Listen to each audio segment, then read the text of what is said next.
Үйді тазартудың жолдары. Ұқыпты тыңдап алыңыздар.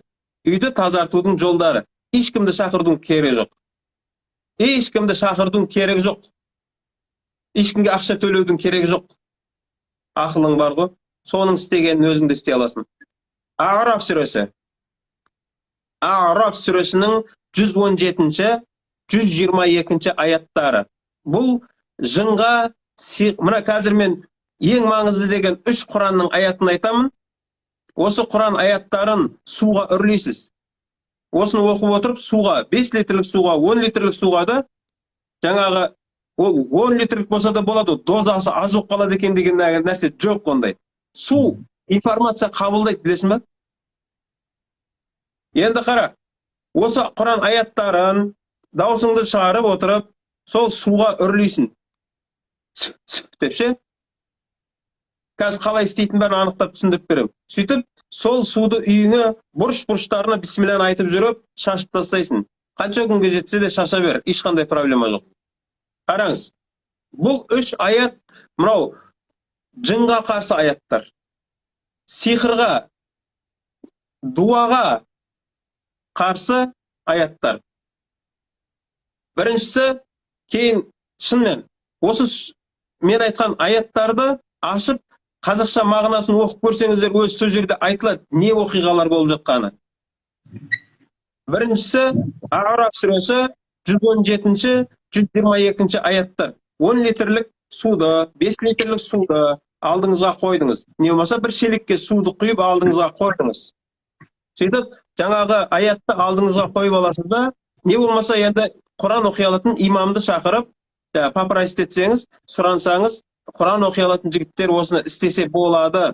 Бұған міндетті түрде тақиясы дәу, ар жақ бер жақты әруақтармен сөйлесіп келген, ар жақ бер жақ көп көміру керек емес. Жалпы шын ықыласымен орындайтын адам болса болды. Бисмилlah. Ва аухайна иля Муса أن ألقي عصاك فإذا هي تلقف ما يأفكون فوقع الحق وبطل ما كانوا يعملون فغلبوا هنالك وانقلبوا صاغرين وألقي السحرة ساجدين قالوا آمنا برب العالمين رب موسى وهارون. Осы аят А'раф сүресінің 117-122 аяттары болуы керек. Осы жерде وَأُلْقِيَ السَّحَرَةُ سَاجِدِينَ деген аяты бар ғой. Осы жерін 7 рет оқисыз. وَأُلْقِيَ السَّحَرَةُ سَاجِدِينَ وَأُلْقِيَ السَّحَرَةُ سَاجِدِينَ وَأُلْقِيَ السَّحَرَةُ سَاجِدِينَ деп суға 7 мәрте үрлейсіз. Сол жеріне келгенде.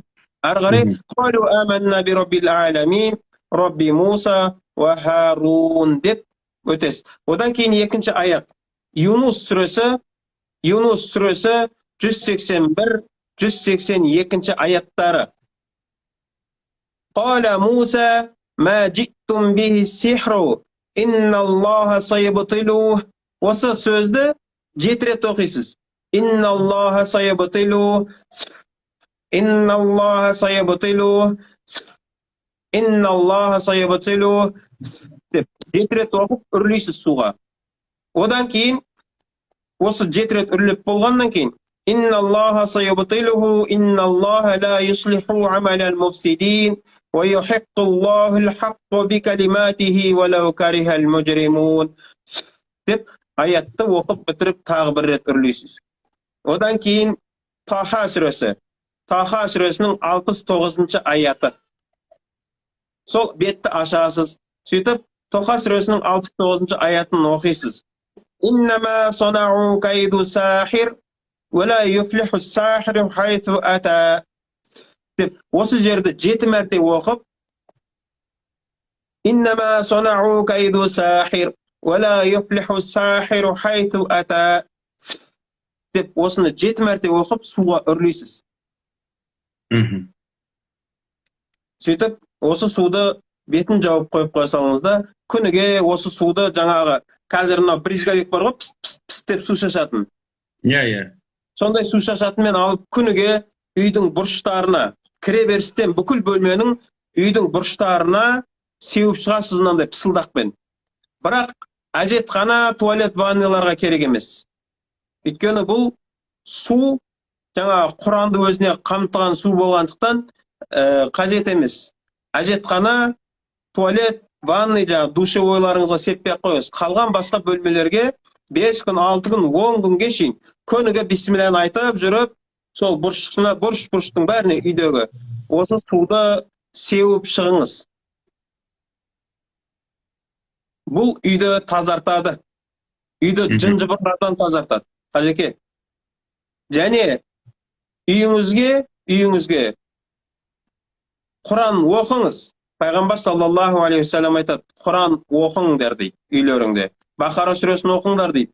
Ол Бақара сүресі оқылған үйде не дейді? Жын-жыбырлар тұрмайды дейді. Олар шайтан қашады дейді ол үйден. Енді оқи алмай жатқан болсаңыз айып емес. Әлбетте өзіңіз оқығаныңыз жақсы.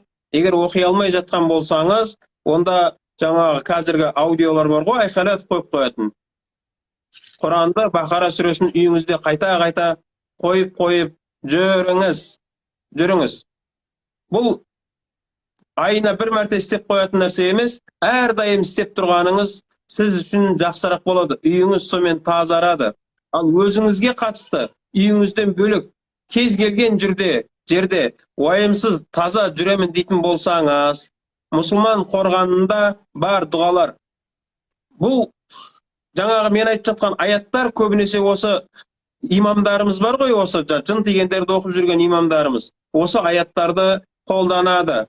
Және мынау дұғаларды қолданады. Қажекелер, мына дұғаларды асықпай айтып шығам, кейін жазып алып жаттап алсаңыздар болады. Бұл дұғалар, қараңыз, біріншісі Пайғамбар саллаллаху алейхи вассалам айтады, кім бұл дұғаны азанда 3 мәрте, кешке 3 мәрте айтатын болса, оған жер бетінде еш нәрсе зиянын бере алмайды дейді. Ешкім емес, еш нәрсе зиянын бере алмайды дейді. Осы мені жын-жыбырларға қатысты қарсы қалқан болатын дұға. Бисмиллахиллади ла ядурру ма'асмихи шай'ун фил ард ولا في السماء وهو السميع العليم. بسم الله الذي لا يضر مع اسمه شيء في الأرض ولا في السماء وهو السميع العليم. Осы дұғаны азанда кешке 3 мәртеден қайталап жүріңіз. Екіншісі жындарға қарсы дұға. Хасбуналлаху ва ни'мал вакил. Хасбуналлаху ва ни'мал вакил. Үшіншісі А'удhu би калиматиллахи таммати мин шарри ма халақ. Бұл да жындарға қарсы дұға. А'удhu би калиматиллахи таммати мин шарри ма халақ. Төртіншісі Пайғамбар саллаллаху алейхи вассалам бұны айтқан, кімде-кім азанда кешке 7 мәртеде осыны айтып жүретін болса, таң мен кеште, Алла тағала ол адамды 2 дүниенің уайымынан құтқарады дейді. 2 дүниеге қатысты оның қиындықтарын жеңілдетіп шешіп береді деген мағынада келеді да. Хасби Аллаху ла илаха иллаху алейхи таваккалту ва хуа раббул аршил азим. Хасби Аллаху ла илаха иллаху алейхи таваккалту ва хуа раббул аршил азим. Міне қазір біз Құран аяттарын оқыдық, және 4 дұғаны оқыдық. Осыны әрдайым қолданып жүрген адамдарға жындар, шайтандар зиян бере алмайды. Мынау жаңа, енді шайтандар азғыруын тоқтатпайды ғой, олар жұмыс істей береді ғой. Жалпы үйіңе келіп, бастырылуы деген нәрсе бар ғой. Біреудің сізді дуалауы деген нәрселер. Бұл нәрселер соған қарсы қалқан болады. Әлбетте, бұны міндетті түрде басыңа іс түсіп, дуаланып, сиқырланып, біткен кезде істемеу керек. Оны басыңа іс түспей тұрған кезінде бұны қорған. Антивирус дейді ғой, антивирус. Профилактикалық. Осыны жасап қою керек.